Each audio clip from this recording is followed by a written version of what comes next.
Odhiambo mar tarik 30 Nyakurom Gajwang' dwe no mar 9 2024 od bura onindo kod twak Nyakurom Gajwang' twak mathicho KPC Jalutata piny Kenya Rigathi Gachagua kabende en twak migeno pedhi od bura odiochieng'no makiny wanyisi mago mosetucho waja kotendre kod mago madoho bende koro golo akoro gidagi reso Gachagua wami kuku mar wachno otieno makawuono kabende Nyakurom Gajwang' wach mar SHA dhi chako odiochieng'no makiny tarik 1 dwe mar 12 2024 kiani bende isendikori kod mbaka lai mar ote machuok kari adeka ucheno kabende wantiere live Ramogi TV e Facebook kacha Ramogi TV KEX kaito gi Ramogi TV Kenya mbui mar YouTube. Wachao gi mago mwami opek.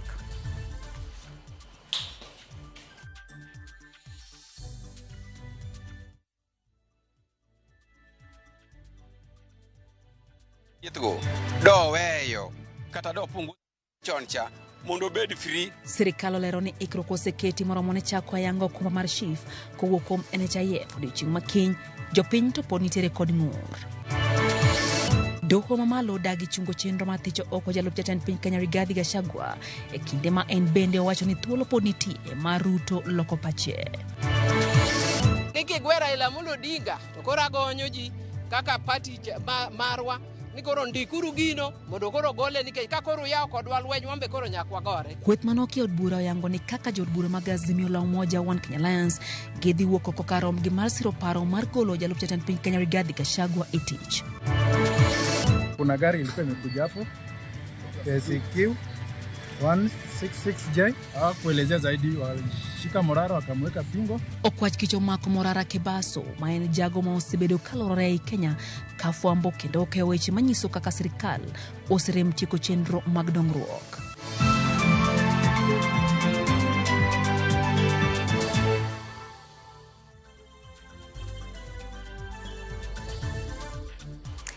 Jaloko marwa en Liz Otieno machiegni Nyakurom Gajwang' nyinga Lydia Okeyo. Ne en wich bar ne jatend migawo mar thieth Dr. Deborah Baraza doko penjo motendre gi kito kuma manyien mar thieth mar SHIF ma itawo gi chenro mar SHA ka koro odong' mana seche machuok kende to kito kumbano ichako tigo dayanga e tawo chenro mag thieth e pacho ka odiochieng' makiny. Mabire kine mathoth jopiny to pod onge kod ng'eyo maler ewi kito kumbane ka sirikal to ramone nyaka koro chak mana tiyo chakre odiochieng'no makiny Nyakurom Gajwang'. Sego bende koro waro konyo riwruok mar jochiw thieth bade ma Kisumu obwogo dhi ng'anyo kaponi ok ochul gi osara magi ma koro oselewo kuom dweche 2.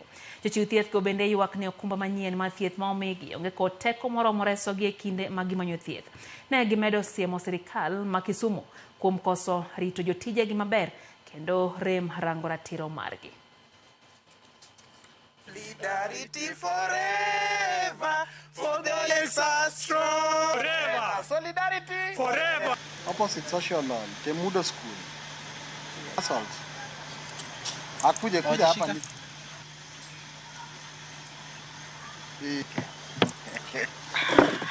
Nimeua moyo. Counties mama kose chudo to Kisumu dagi chulo ji. Wabro chulo uto ndale madhi. Ochopo kama koro wachiwo juma achiel. Mako sara ok wanyal yudo to biro chuno ni koro jo health tete ma Kisumu biro wuok oko mondo gidhi gimanyo sara kuom employer. Kisumu County nyocho kelo insurance moro miluongo ni Madison. Madison ni ok wang'eyo kaka noyiere nikech insurances ng'eny. To kata one union leaders, representatives mag members ne oko ketwa piny be oko miwa option oko mi kata members option ni to yiere magi mondo wane ni to dong insurance moro wacho ni ana chiwo ma to moro chiwo ma to koro yiero the best ok mane ka kidwar. The county government obed piny kodwa as representatives mag jo health mondo wa discuss mondo wa yier a suitable insurance ma the best ma biro offer best services ne jo wate. Onge gima lit ka in ithiedho ng'ato tito ok nya thiedhi nikech ionge pesa koro nyaka iti gi pesa kendo chak mondo kiyud thieth.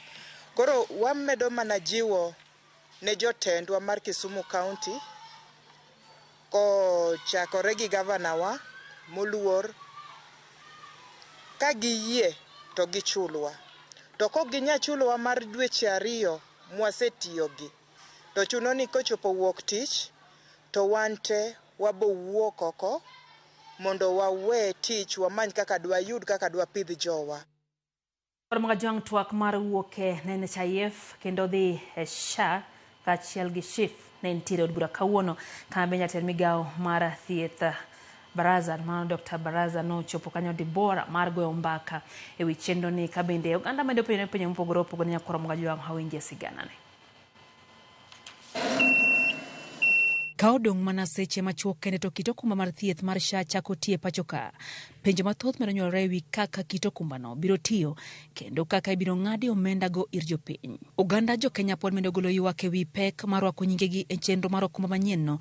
Ka moko kuom jopiny to ywak ni gionge kod ler malong'o ewi kaka itawo chenro makamano. Gigo kaka mag thieth go do weyo kata do punguza mane nitie chon cha mondo bed free gi manifesto mare gi manyo kony ma en ga kaka wisdom en ga go ok do chako keto wakendo e ng'ado okumba manyien mar silingi 900 mano dhi hinyo jo Kenya nikech manifesto ne gimo setimo kada chiel onge. Kwang'iyo portal mar jo SHIF osechopo 1.5 million kende to jo Kenya lawo 50 million tiende ni gini jo Kenya pingo. Okane rachne as long as ni onyalo bet ni wanyalo yudo thieth makare, wanyalo yudo yath osuptal, wanyalo bet ni ok chajwa gik masani chajowa mang'eny gi. Ne wach kata kamano kanif ni dhi godo tiyudo ka pod nitie pesa moko manyaka ichul mang'eny. Motelo ne chako chenro ni ayanga.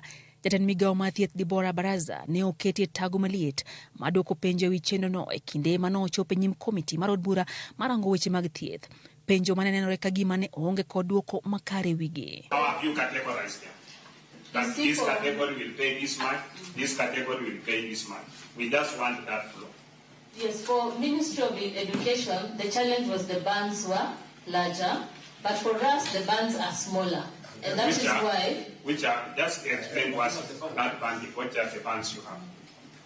So we will give you the report for the bands, but what I can assure you is the accuracy is 95%. With the low band, and we are able to... Orders, yes. Yes. We want you to give us the bands. Yeah? We want you to give us... I'm giving you the opportunity. Because Kenyans are listening.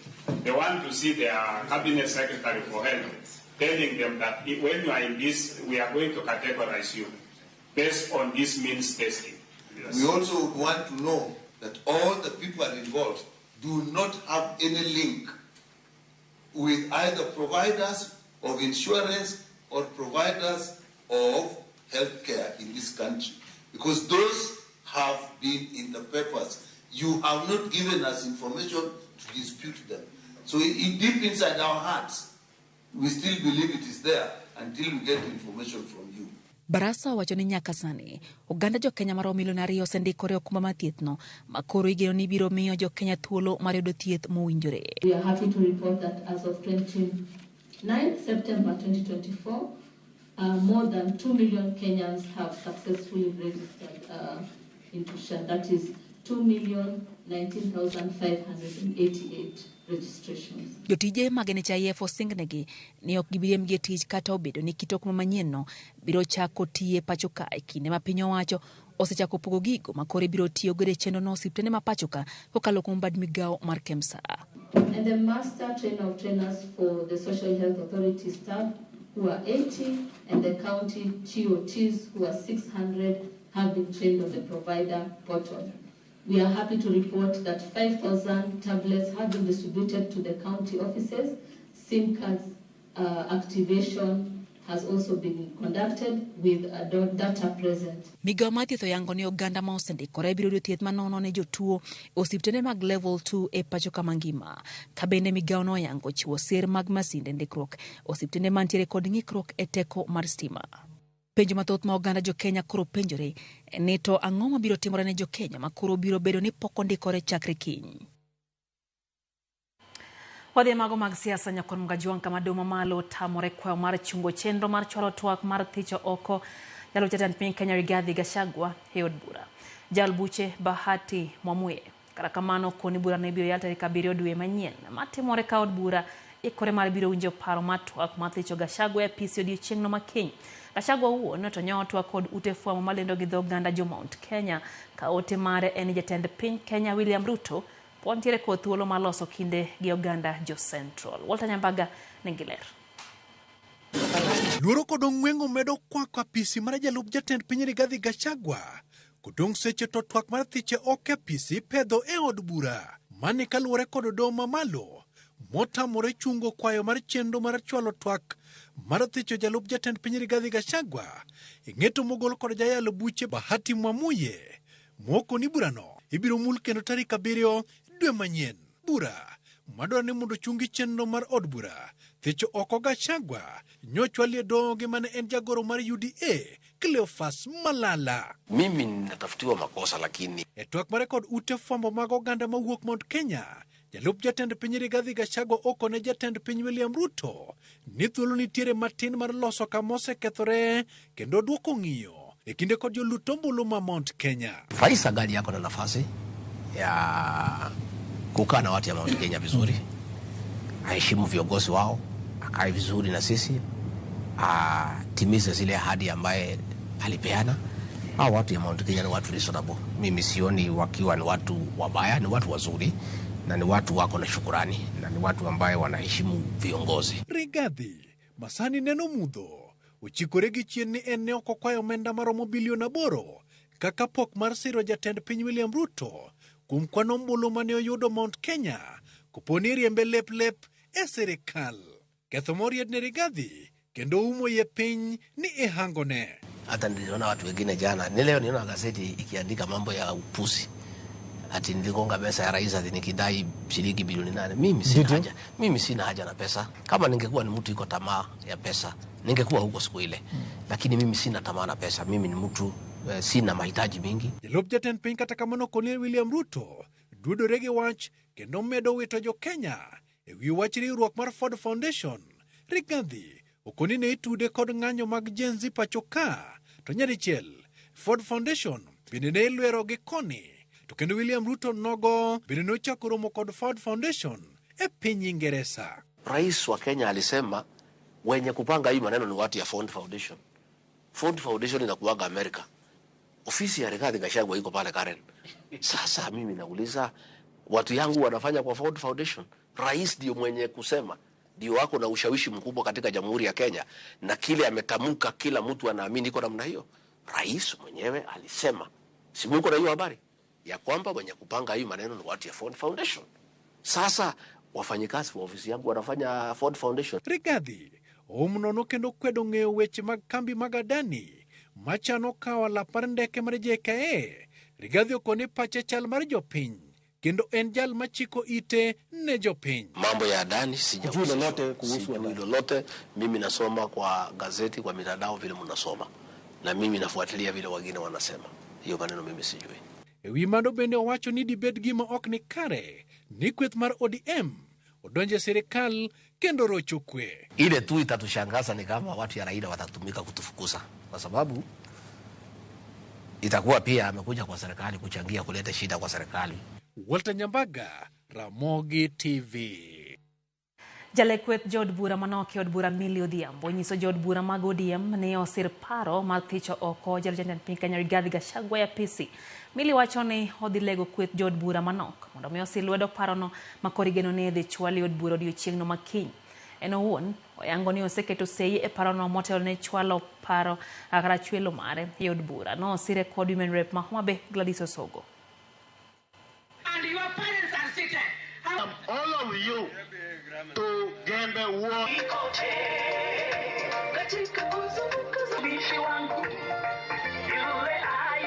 Wan kaka jo ODM okwane e sirikal. Wan jo ODM. Nyocho kwa ni mondo wakony sirikand cha mwamigi expert. Omiyo nywa miyo jowuotwa madongo kaka Mbadi gi Wandai gi jo Ogede go Paranya.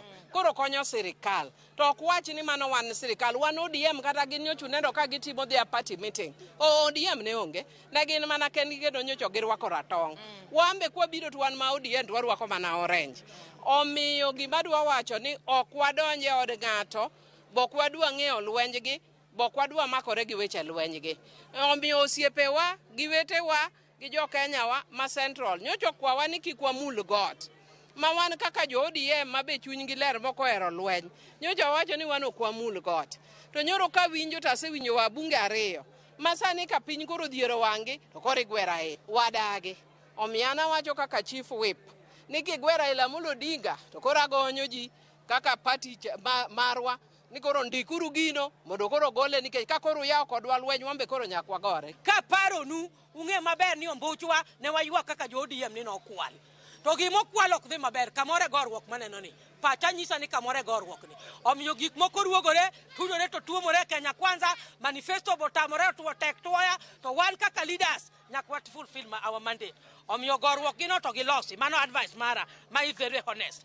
To ka leaders nyalo divert taxpayers money ni koro gigo siasa okiti to kang makende nyaka koro kaw. Omiyo samo be the floor of the house we shall be well guided. Manen Governor ma Kiambu Ferdinand Waititu dhininde tesendo bila mapangani bango bila maki odiochieng' makawuono. Waititu mai kaise kuom golo weche manyalo siyo oganda gwenge mar Wiri otieno mar Jumapil. Motel ne mano ywaruok no nene log tich mar obila mago kwach kich DCI e kinde mano otam kweth mag Azimio kotene kod Kalonzo Musyoka donjo mar ng'eyo gima omiyo ne omak Waititu. Kopogore kod golo weche manyalo siyo oganda, Waititu bende ikoni osebedo kanya otime moko ma chik okopuodho kokale mbui. Can you communicate to us?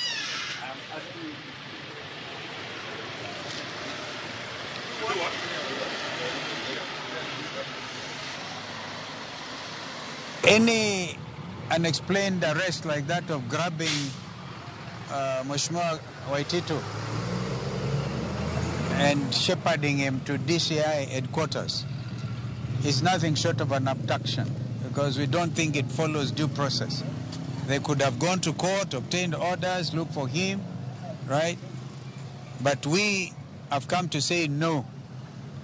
These abductions must stop. Told that he was arrested pursuant to some remarks that were made yesterday in a function in Ruiru, and they were therefore attributing those sentiments to our client. They of course confiscated his phone forcibly, and they disclosed that they also saw it from the internet. Jalma osebedo kasoko wang' piny owacho kalore kod chenro mane piny owacho singo to nyaka sani ochung' Morara Kebaso omaki kod obila mago kwach kich. Kalore kod jal mane nitiere kod Kebaso, ji moko auchiel no ochopo e apisi mare kendo bang' yangore ne gin obila ne gimako Morara kendo rwake e nyamburko. Okil mage kata kamano koni obila no otamogi wuo kode. Morara osebedo kasoko piny owacho kuom chiwo singo magikone to ok chop kare.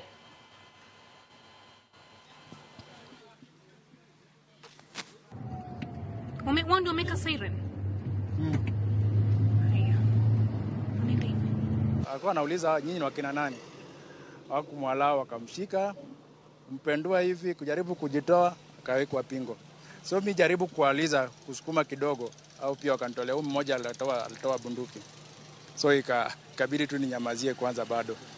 So wakateremka naye kwa gate wakamuingiza kwa gari, hao wengine wakabaki nyuma. Wote ni wakora.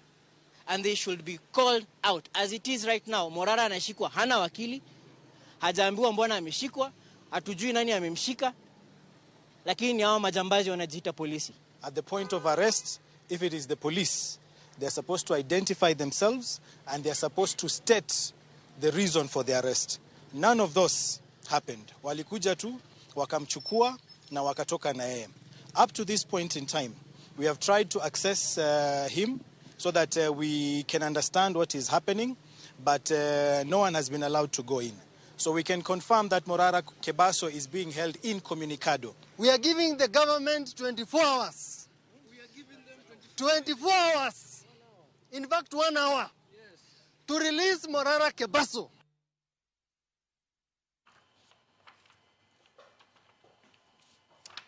Koromajangi kone to Governor Mombasa Abdul Somad Sharif Nasir no wuko komar kwedo weche matude girocho ratich rawera moro county ya Mombasa. Nasir ne oloso kinde machuok bango bilawe othuolo achiel kuom jotend migepe county ya Mombasa mano maki chieng' Jumapil kitude gi wach mar ketho makamano. Joja oko ne giler ko ya county ya Mombasa. En ng'anyo mane obagi gi jodak ma Mombasa ka gidwani obila okaw okang' ne jogo mikoni ne orocho ratich rawera ma jahigni 25 midendo ni Bruce John. Nawashika paka bugu nawaambia jamaa kama kunipiga mshanipiga, bora bali dhulumu na jili watu walijua naumia, nisaidieni. But hawa aski wanacheka. Walipomaliza wakakata, wakanambia ukienda ukiongea mambo kwa mitandao tutaposti hizi video zako. Gikone to koro gavana mar kaunti ma Mombasa Abdulswamad Sharif Nassir ne wuok oko mar loso bang' jopiny tude gi tim makamano. Hata ile video kumtukana na kutusi mamangu na mama watoto wangu, tulikaa chini kama familia na kwa kauli moja sote tukakubaliana ya kuwa na hili pia tutamwachia Mungu. Nasikitisha, wala si msimamo wetu sisi. Nassir koni ne ging'ado mar ling kata bang' yudo video mane rawera no diro yor mbui kapuso weche moko dhi kare ne familia mare. Mamangu aliyenizaa kwanza aliandikiwa summons afike, mimi nimeandikiwa summons nifike. Anashindwa kwa wale wenye kumjua mama Nasimu. Ne oloso mana kinde machuok bang' obila weyo thuolo jatend migawo mar lope kod gedo mar udi Mombasa Mohamed Hussein ma bende ne itudo kod nyayo tim makochno. Jatend migawo no mane omaki chieng' Jumapil ne oriko tere doho Mashanzu, to kata kamano ne oduogo weyo thuolo kapok osom ne ketho mare, ni mar ne nitiere chik machielo mane ogol ne obila mondo mi kik make kapok ochopo tarik 2 dwe mar 10. Kwa wale wenye kusema ya kwa sina nia ya kuhakikisha nimeandika statement, hamna la ukweli. Niliitwa, tumeandikiwa tena kuambiwa kwa la hautakikani.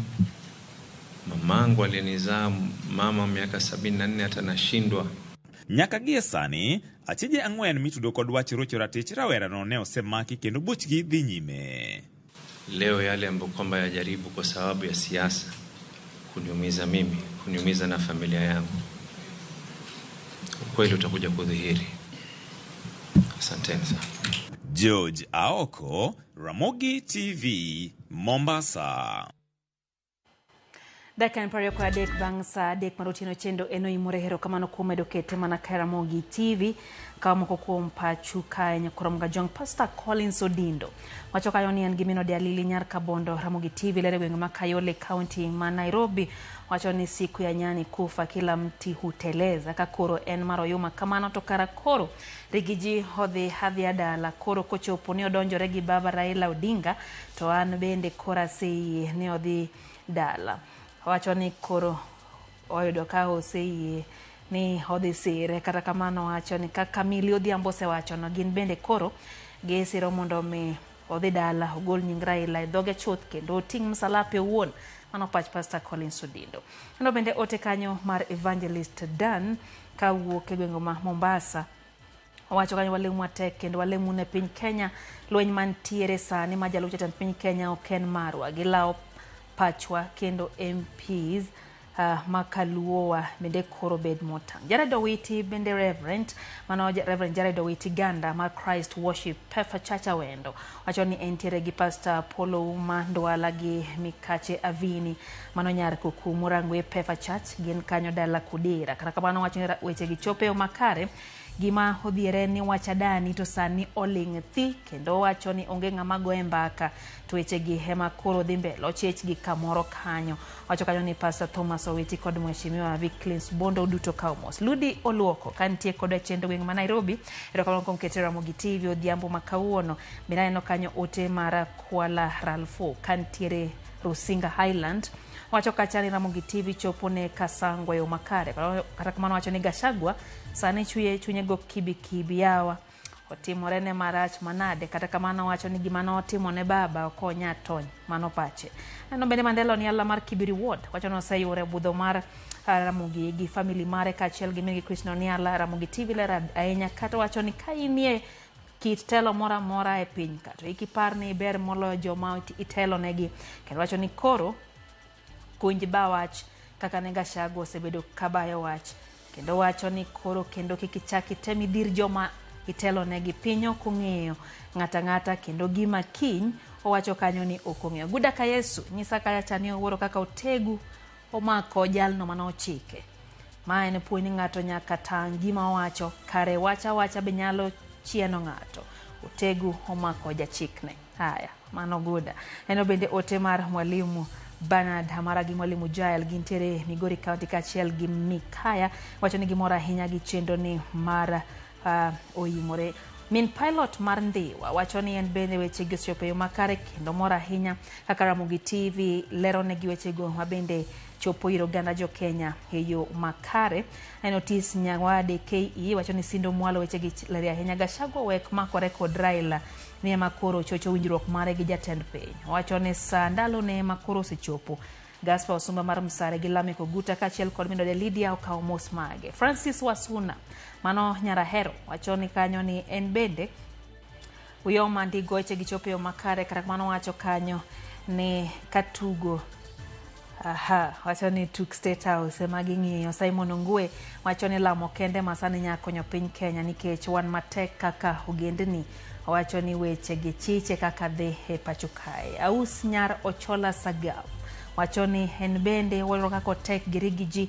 Felix Adeny wacho kanyo ni en bende en gimama gi Mary Anyango gi Jao de Sharon gimora ahinya gi chendo. En Okwaswa wacho ni kuwo kapoko Ramogi TV lera ahinya wacho kanyo ni Gachagua litne to onge mana wacho ose. Sylvester Yulem Cute wacho ni embe entie kodwa live. Eriko Jijo wacho ni weche gi chopo ne omakare mano Pastor Eriko Jijo mar New Life Ministry omora ahinya gi chendo. Aneno bende ote mar Simon Ongwe Ramogi TV chopo ne gi min gi Letesia Ongwe Jaude Simpros kod game Ndagaria duto keto wangi Ramogi TV chendo ni mar oyimore. Honorable Ajali wacho ni serikal wek mako jopiny kamano morara wang jopiny. Gik ma serikal riambe osebedo komenyo kendo komor kata matin gi mak mara Mwarara kaeto wacho kanyo ni meko mao yae ni Ruto no wacho ni ditieko kata kamano en gino abende koeche imednen katimore pacho kae kinde ka kinde. Liano Gondo Dedota wacho ni kawuono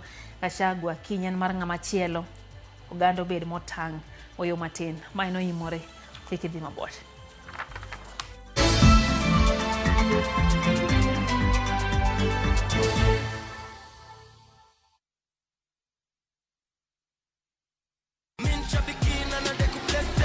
Brate, huu mwezi usiache life kuweke kwa kona. Kama hivi Shabiki.com tukupeleke na rada Boost account yako na 3 million in cash prizes on Shabiki Aviator. Kaza ndege yako to the highest multiplier, shinda 50,000 kila siku, halafu grand prize ya 350,000 Kenya shillings kila wiki. Runway iko so clear. Usiache pesa ikupite. Jiomoshe na Shabiki Aviator. Shinda 3 million in cash prizes. Not for persons under the age of 18. Authorized and regulated by BCLB license number 428.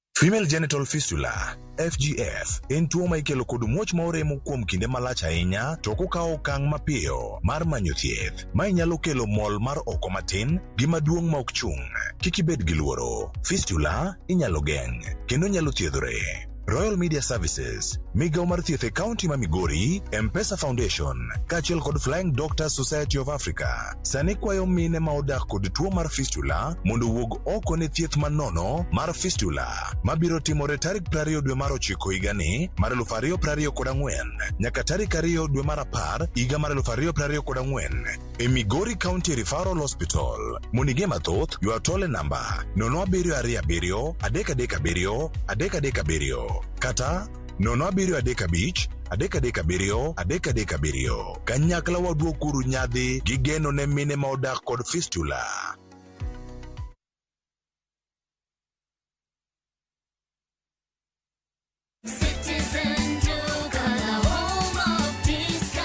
Wadau, unapanga kwenda shopping hii wiki? Basi offer ndio hizi sasa. Citizen Duka the home of discounts inakuletea this week's Kapula wiki package na inatoka Jaza Supermarket. 500 ml Jaza Home Long Life Milk 6 pieces, 2 kgs ya Joy Max Maize Flour, 2 liters ya Rina Vegetable Oil, 2 kg ya Jaza Home Long Grain Rice, 800 grams ya Jamaa Cream Bar Soap, 4 packets ya Jaza Home tissue paper, 1 kg ya Jaza Home brown sugar, 50 grams ya Fahari ya Kenya tea, 30 grams ya Pepsodent Cavity Fighter toothpaste, 1 kg ya Jaza Home green gram, 500 grams ya Toss detergent powder. Ukinunua hii package kupitia Citizen Duka, utalipa only 2,020 shillings. All you need to do is piga *487*5# na ulipie saa hii kabado products hazijaisha. Ukishalipa utapata SMS ya kuconfirm that umelipa, and that means you can go to any Citizen Duka counter katika Jaza supermarket near you, then you get to have your products. Unangojea nini? Swarakishe before saa stock iishe. Citizen Duka, the home of discounts.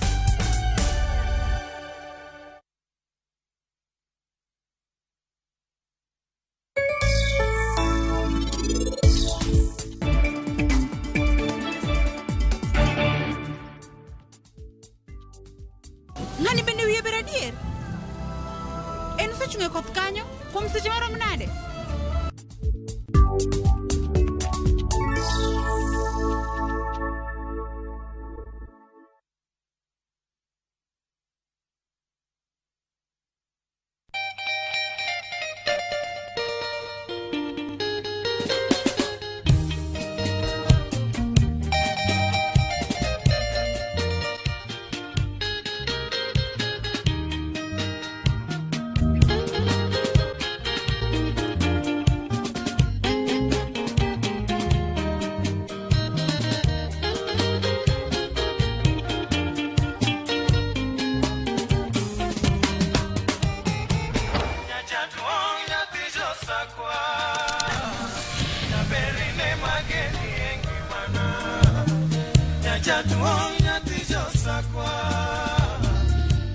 Radio Ramogi, Cartoon Jaluo.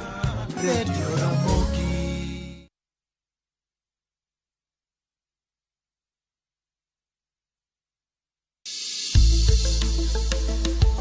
Ngimawa en gima duong' moloyo. Onego bed ni wang'eyo kaka wadak, korka chiemo, exercise, nindo maber. Wakelo ni achiel kachiel lakteche man gi lony mararieya e weche ngima dhano. Kikwa discriminate ne joma nigi ndulume to tikwa pandgi. Ng'eyo en teko. To kodok korka ngima mar del, bedo gi ng'eyo nyalo kelo lokruok maduong'. Wacho ni kendo Ruth pile ni e penj laktar kaindi chiemo watiyo godo mondo wageng' tuoche. Wabiro wuoyo gi ji e yo mabiro mulo chunyi kendo miyo pachi yawre. Obwongo gi del gin ga gigo motimre nade moriwore. Koro gimi pidho obwongo mari luwore gi gino mipidho dendi. Riwri kod Ruth Otieno e penj laktar. Wuok tich nyaka tich abich saa 12 odhiambo mane Ramogi TV. Penj laktar. Ngima en mwandu.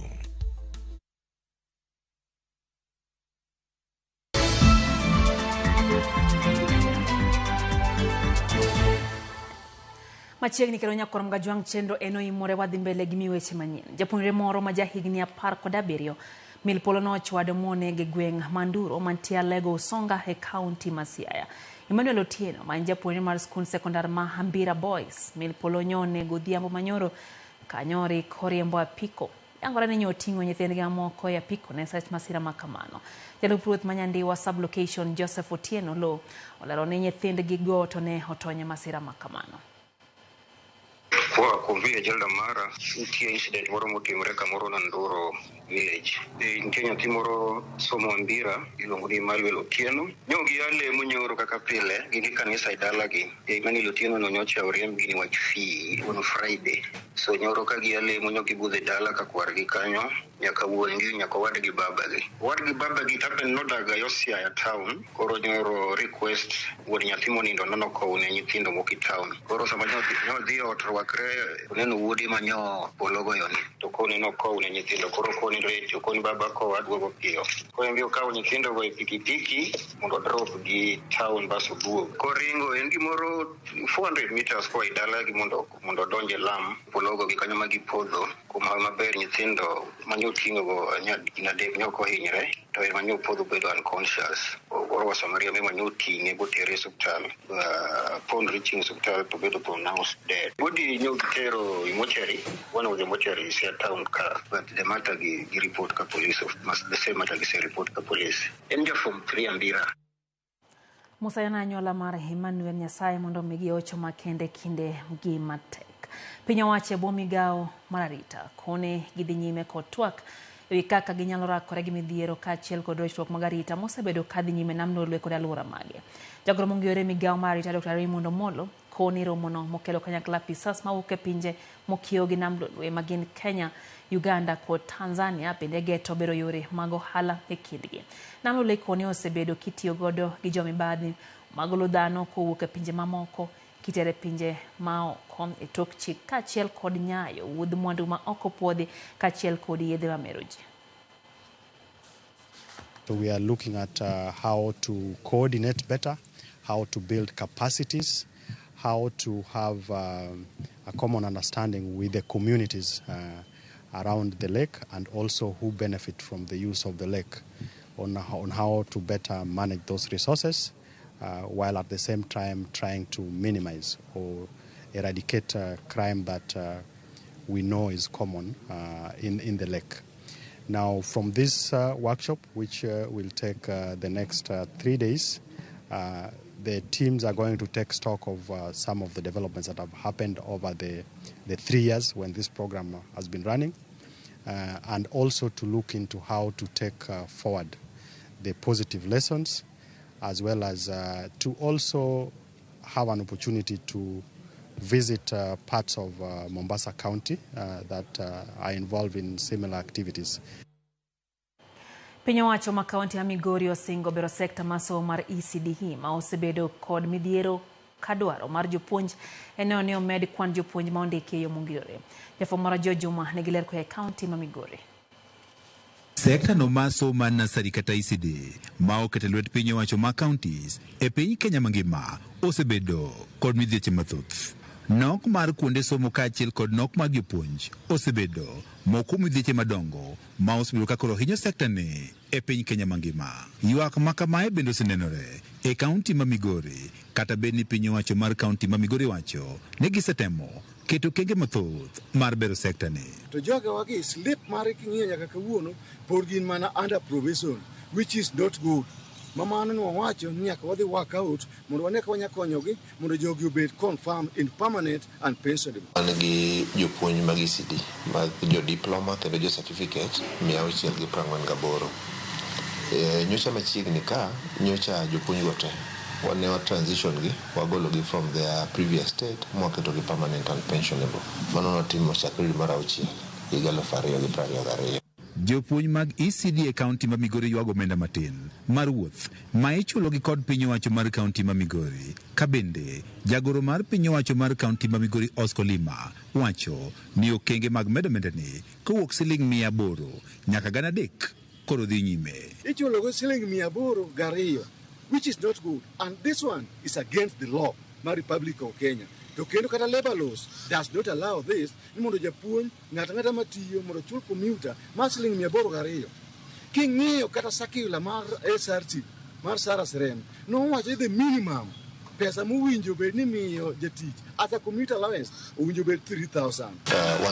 Waikore mar kalore kanyocha wase sudo gi to permanent and pensionable. Waikore mar chura allowance from siling 802 to siling 3,000 kum japuonj mar ECD.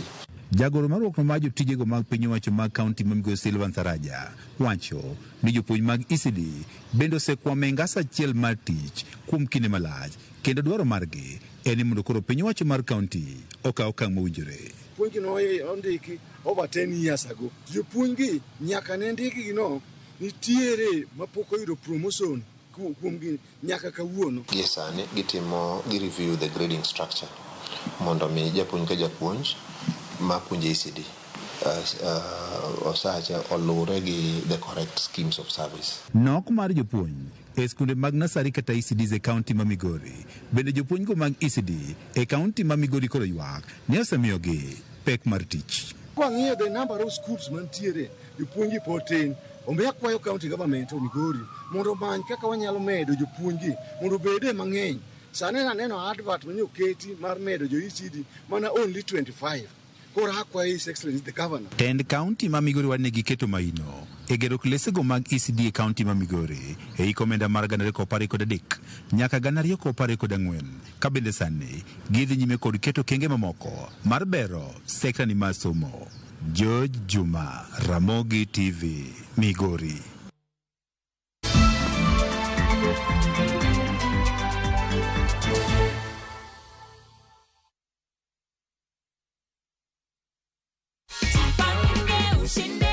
Wakati ulipigiwa simu ukaambiwa ati umeshinda 50,000, ulikuwa wapi na ulikuwa unafanya nini? Mimi ni mkulima, nilikuwa kwa sababu nilifurahia sana. Aya, sawa, shikilia check. Tunakuaga na the Jipange goodie bag pia. Unaweza ambia nini watu home kulingana na hidro ya Jipange ushinde na visasa? Nawaambia tu waendelee na kucheza. Hata mimi natamani milioni 1 ama milioni 3.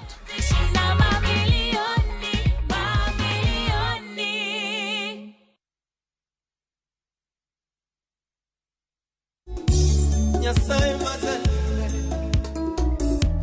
Nyasaye majalime, Nyasaye majalime, Nyasaye majalime. Mondi yudu wenda mar Nyasaye majalimbe kaka skiza tinu mari D*860 *419 hash. Parnia Ramogi TV e od jowende duto.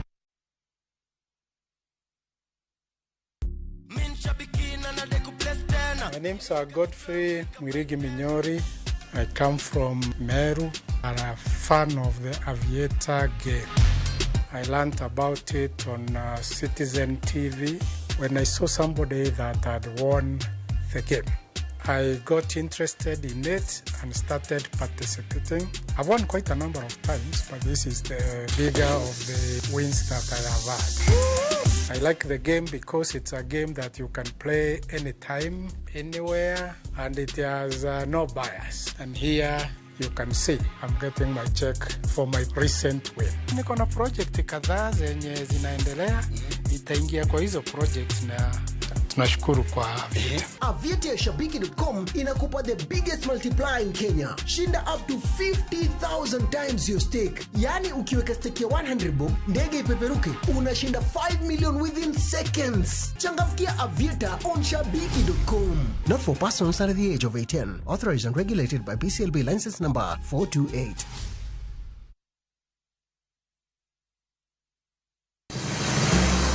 Ise penjorie sigendni mayudore kuonde ma waluongo ni pachowa. Kapuonjani nobiro nikech gwenyruok e kind owete. Riuri kodwa mondo wanon sigendni mabeyo mag kuonde ma wadakie.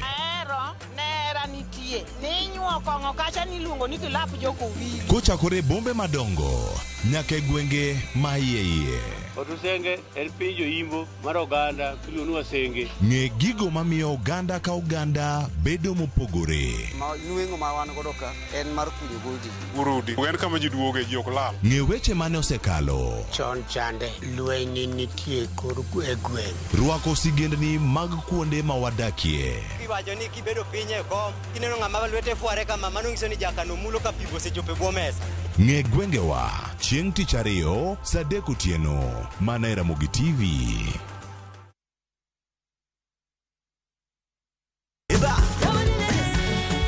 Be ikori mar chako wuoth e piny mar thum?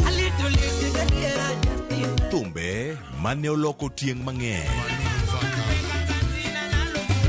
Fwenyo sigendni, wende mag piny, koda sigendni mayudore e wendego. Wajan thum gilmoro. Okay. Den girabi. Ngoma Owake en kama gik mane otimore chon koda matimore sani chopo e winjruok maber chuth. Ngoma Owake wuok tich nyaka tich abich saa 10 odhiambo. Kik bai.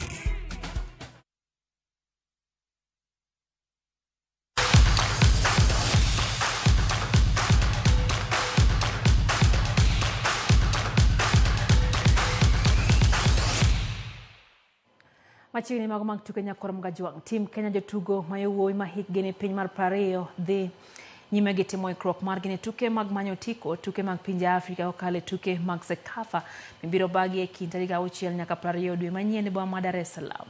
Timno nobedo gi tugo mar osiep e kindgi gi tim mar Bongunaya kama ne giloyo Bongunaya gonde 7-0 e alap ma Kasarani. Kenya nitiere grup B kama oting'o Tanzania, Rwanda, Sudan gi Djibouti.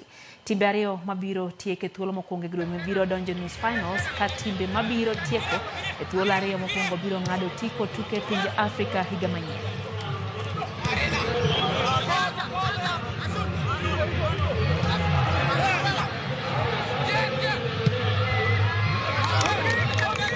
Game leo imekuwa poa.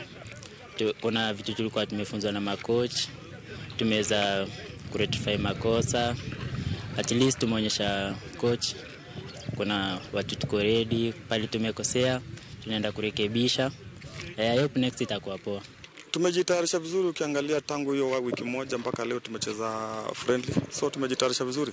Wachezaji wale wote tulikuwa expect wakuje, wote walikuwa wachezaji wa 7 na wote washafika. Ukiangalia kina Baron ndio kama captain saizi, wakina Wanjala pia washafika. Nafikiri kila mtu ashafika. Ukiangalia watu wote kina Kibeti, ile group yote ilienda wako Spain, wote washafika. So nafikiri timu itakuwa nzuri by Jumatatu kila kitu nafikiri itakuwa sawa. Tielo mar ariyo mag tuke adhong' motesni Nairobi Fight Night ibiro bagi odiochieng' ma Kinya County ma Nairobi. Tielo mar ariyo biro bedo gi dhaw abich kama oting'o dhaw e kind Samuel Njomo gi Joshua Otisi. Dennis Okoth mong'ere gi nying mar Gorilla bende biro bedo jadhong' machielo kama gibiro rakore gi Dennis Otieno.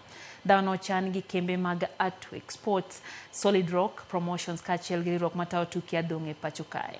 Odiochieng' ma kawuono en odiochieng' pimo kilo mag jotugo chenro mano bagi magawa ma Alchemist.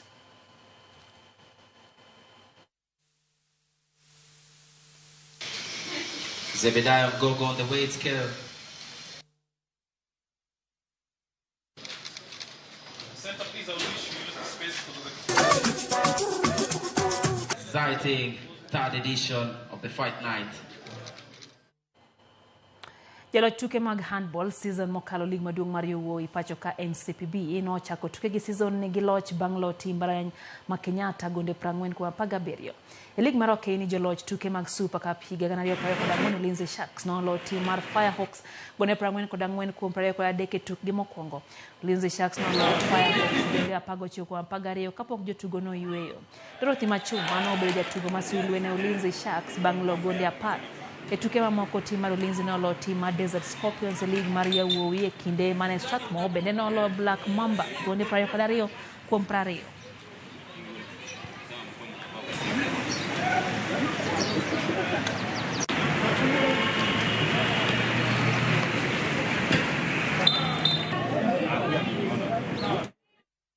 Club mar Atletico Madrid nowuok amodhi gol 1-1 gi club mar Real Madrid e tuke adhula lig maduong' mar piny mar Spain.